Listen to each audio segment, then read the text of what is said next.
Hello, everyone, and welcome to another episode of the Wise Decision Maker Show, where we help you make the wisest and most profitable decisions. And today we'll help you make the wisest and most profitable decisions about how do you manage hybrid teams and remote teams, specifically through performance evaluations. That's what we want to focus on. You want to make sure that your hybrid team members, that your remote team members are accountable, and it's challenging to do so through traditional performance evaluations. Why is that? Well, traditional performance evaluations, here's what happens. They're usually done annually, semi-annually, more rarely per quarter. And what they usually rely on is the supervisor's sense of how much time the supervisee, the employee, has spent working, has spent doing stuff. They're poorly suited for hybrid and remote work naturally because you see the supervisee much less. The supervisor does not observe the supervisee nearly as much. So it's much harder for the supervisor to say how much time the supervisee has spent working and how productive they were, what their accomplishments were. So the performance accountability metrics are really off, and they have been throughout the pandemic. This has been a real problem and a source of great anxiety for supervisors and supervisees alike, especially supervisors.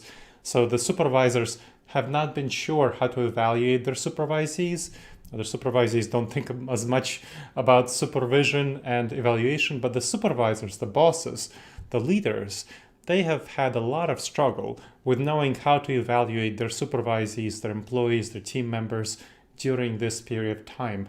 And now that we're moving into the future of work with hybrid work, with remote work, becoming the norm, becoming what will be the future going onward, long after the pandemic, this is the future of work, we need to really answer the question of how do you update the performance evaluation system for the future of work.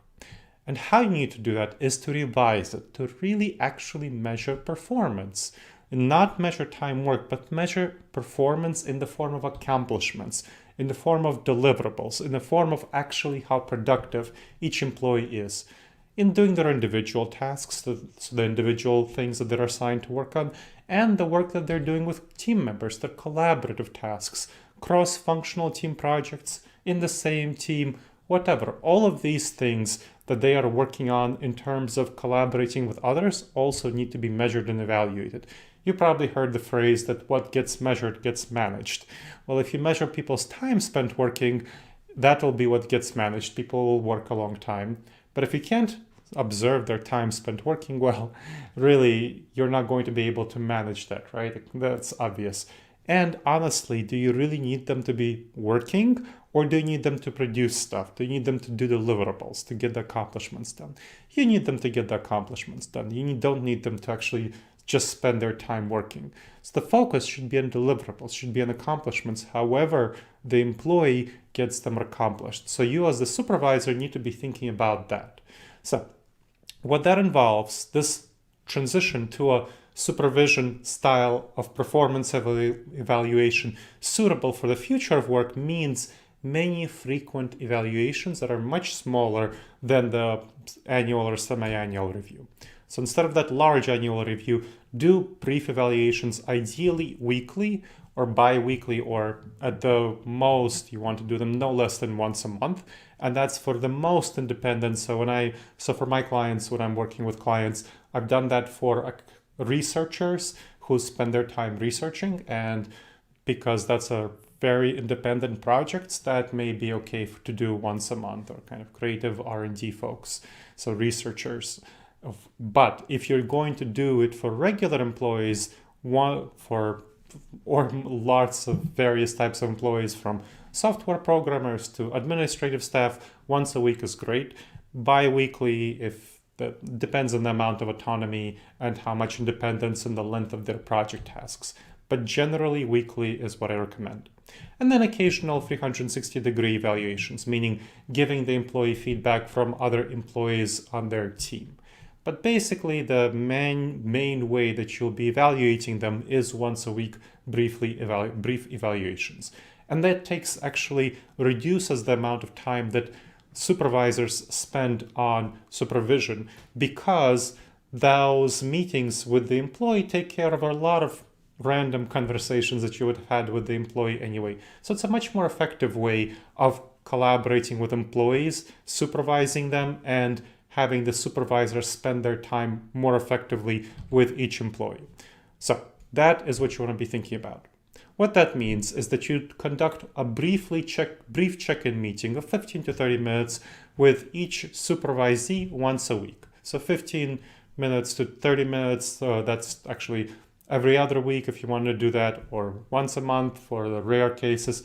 And usually once a week it's going to be a little on the shorter side. I've seen it take as short as 10 minutes, but 15 to 20 minutes is going to be the regular length. For hybrid workers, you'll definitely want to do this in person to discuss maybe some challenging things if they come up. And of course, for remote workers, do it remotely. All right, what happens? The supervisee submits a report 48 hours before each meeting. So before the meeting, if the meeting is scheduled on Wednesday, on Monday, the supervisee would send in a report 48 hours before it. And what that involves is a self-evaluation report including things like the key thing is the top 3 to 5 accomplishments that they set out to do for the week. So in the previous report, in the previous meeting, you would have decided on what their top 3 to 5 accomplishments should be. And then this week, they'll discuss what their top 3 to 5 accomplishments actually were. Most of the time, they should align with what they should have been. If things came up, of course, if emergencies came up, then that should shift. So comparing the accomplishment set to what actually happened. And again, sometimes those will shift and that'll be fine. Sometimes they should have shifted, but the employee wouldn't have realized it. And then you want to be thinking about that. Well, how's the employee making his decisions about what to do and what not to do? And sometimes the employee will be doing too much urgent and not important things, whereas you really want them to work on some important, not urgent things. So you want to be thinking about those. Then their plan for next week. What do they want to do? What is their top 3 to 5 accomplishments for next week? And then the supervisor responds briefly to the self-evaluation report. In the self-evaluation report, it's going to be brief. It's going to be a page, then just a brief email by the supervisor. So sends response to the report. Again, it's going to be under a page, usually several sentences, at least 24 hours before the meeting. All points in the supervisee's reports, but again, a brief response, because then you'll get into it in the meeting itself. Now, the report also should contain what challenges the supervisee faced in achieving the goals, and what measures they took to address these challenges, and what they plan to do to address such problems in the future. Also, the professional development. What are they doing in their professional development based on what they set out to do? So they should have some activities that they are doing for their professional development, and then you want to see how actually they did in these activities. Then a self-evaluation rating, so evaluating themselves, how they did.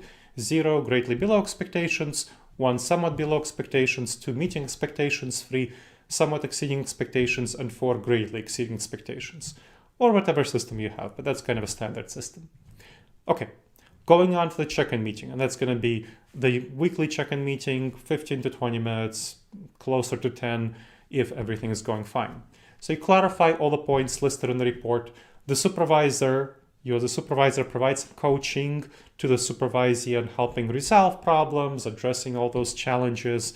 How do they improve, how productive they are, enhancing their relationships with others as needed. So that depends on their cross-functional team projects with those teams, their internal team projects, so those activities, their collaborative activities. And then discuss their self-evaluation and what they plan to do for the next week. So the supervisor accepts or revises the self-evaluation given by the employee and the plans for the week, explains the reasoning to the team member, and then gives the team member a chance to describe their thoughts on it before making a final decision.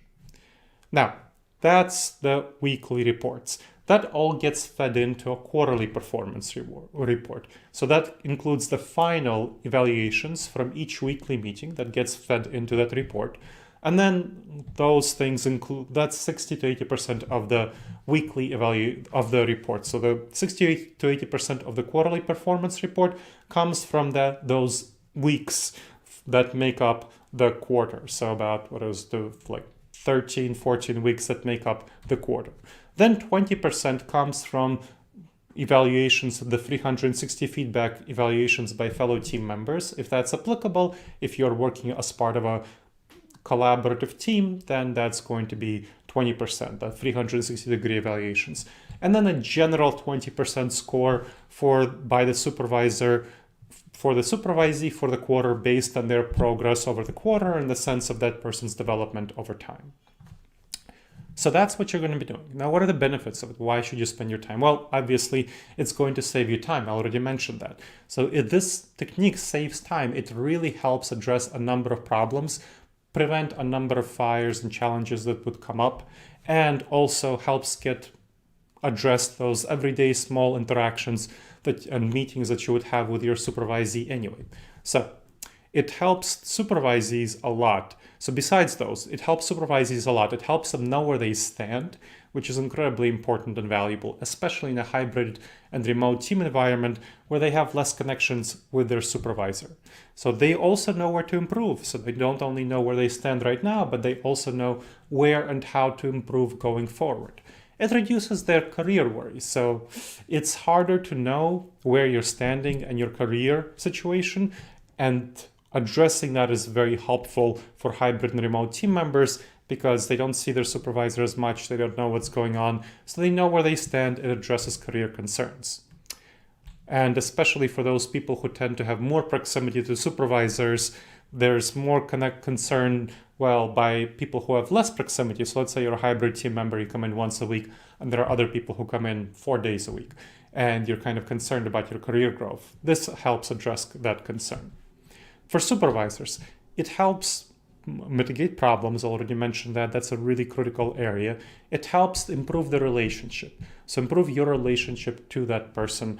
And that, of course, help that person be connected to the organizational culture. That is very helpful. But the main indicator of whether somebody is retained, so the retention, engagement, morale, is their connection, relationship to that supervisor.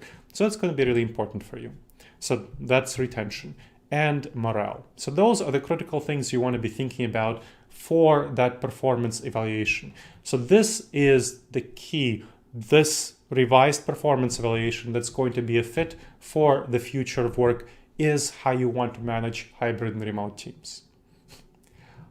All right, everyone. I hope you've valued and benefited from this episode of the Wise Decision Maker Show. Please subscribe to the show on wherever channel you heard it, whether it's YouTube, you heard it via videocast, or on a podcast, on iTunes or Amazon, or wherever you heard it.